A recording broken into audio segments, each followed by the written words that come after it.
नमस्कार दोस्तों, स्वागत है आपका टेक्नो डिफेंस अपडेट पे। तो दोस्तों डीआरडीओ ने VLSR SAM air defence system यानी कि दोस्तों vertical launched short range surface to air missile defence system, तो ये जो एयर डिफेंस सिस्टम है उसके जो टेस्ट है उनका प्लान डीआरडीओ ने बना लिया है और साथ में कुछ ही हफ्तों के बीच इस एयर डिफेंस सिस्टम के जो टेस्ट हैं वे शुरू कर दिए जाएंगे।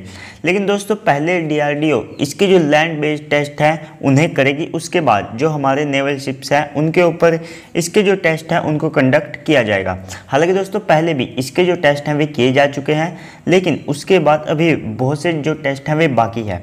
तो जब इस एयर डिफेंस सिस्टम के सारे टेस्ट कंप्लीट कर लिए जाएंगे तो उसके बाद इसे जो भारत के नेवल शिप्स है या जो डिस्ट्रॉयर हैं या जो एयरक्राफ्ट कैरियर है उनके लिए इसे रेडी किया जाएगा।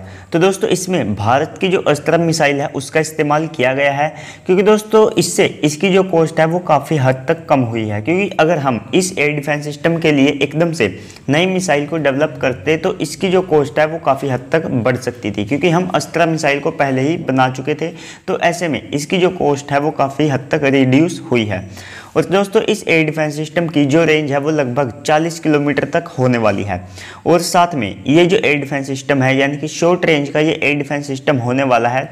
तो आप सब लोगों को पता है इजराइल और साथ में जो हमास के बीच जो कॉन्फ्लिक्ट हुआ था, तो उससे पता चलता है कि जो शॉर्ट रेंज के एयर डिफेंस सिस्टम है ये कितने ज़्यादा प्रैक्टिकल और साथ में ज़रूरी है।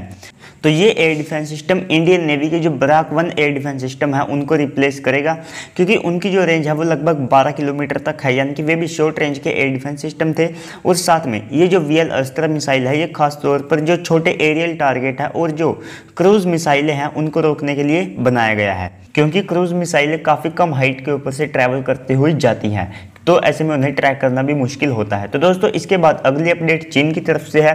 तो देखिए दोस्तों चीन ने अपने J-10C को WS इंजन के साथ जो टेस्टिंग है उसकी वो कर ली थी, और उसी के साथ चीन ने उसकी कुछ इमेजेस भी जारी की है।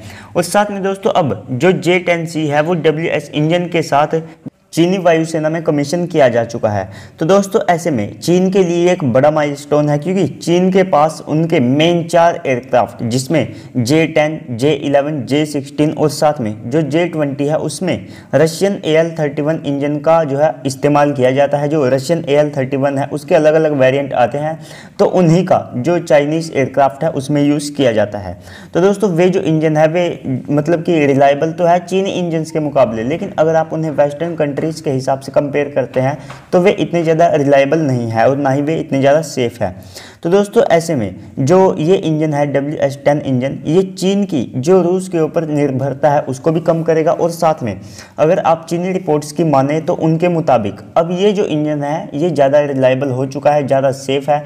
और साथ में 14 मई को एक इंटरव्यू के दौरान जो चीनी अधिकारी है यानी कि वांग, उन्होंने बताया था कि ये जो इंजन है ये लगभग 132 किलो न्यूटन की जो थ्रस्ट है उसे जनरेट करता है, जितने इसमें मॉडिफिकेशन किए गए हैं उनके साथ। तो ये जो इंजन है अब ये ज़्यादा लाइफ टाइम के साथ आएगा और इसका जो थ्रस्ट टू वेट रेशो है वो भी काफ़ी हद तक इम्प्रूव हो चुका है। और साथ में ये मेंटेनेंस फ्रेंडली इंजन होगा, तो इसके साथ जो मेंटेनेंस में जो समस्याएं आती थी उनको भी यहाँ पर चीन की तरफ से सोल्व कर लिया गया है। तो दोस्तों दुनिया में केवल USA, UK, फ्रांस, रशिया और जापान ही ऐसे देश हैं जिन्होंने इंजन टेक्नोलॉजी को जो है तैयार कर लिया है। तो ऐसे में चीन भी इस एलिट क्लब में जल्द ही शामिल हो सकता है। तो अगर आप देखते हैं भारत के प्रोजेक्ट को, तो देखिए दोस्तों ये भारत के लिए बड़ा ही चिंता का विषय बन सकता है, क्योंकि जो भारत का प्रोजेक्ट है इंजन का जिसमें हम रोल्स रॉयस के साथ इंजन बनाएंगे, तो वो लगभग जो इंजन है वो 2027 से 28 से पहले पूरा नहीं होगा। तो ऐसे में जो J-10 है और साथ में जो J-11 है वे चीनी वायुसेना में एक बड़े जो है लेवल पर इस्तेमाल किए जाते हैं।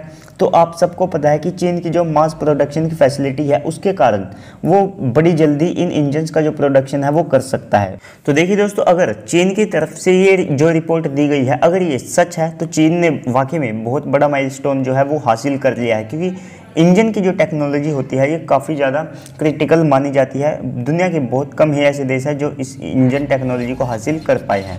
तो चलिए दोस्तों मिलते हैं अगली वीडियो में, तब तक के लिए गुड बाय, जय हिंद।